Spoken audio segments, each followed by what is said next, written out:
Question. DS.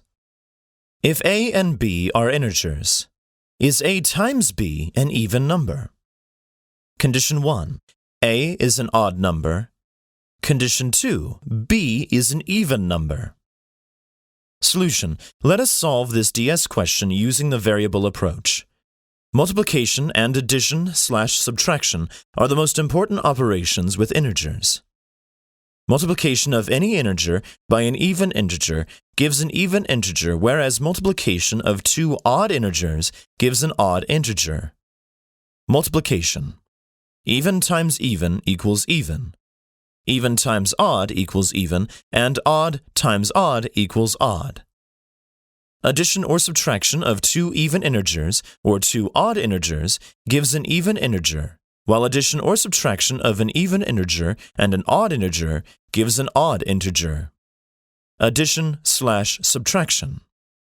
Even plus minus even equals even. Even plus minus odd equals odd. And odd plus minus odd equals even.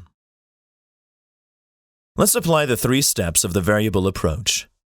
Let us follow the first step of the variable approach by modifying and rechecking the original condition and the question.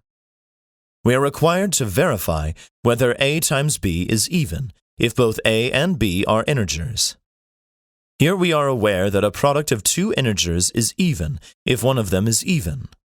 Thus, let us look at condition 2, which tells us that b is an even number.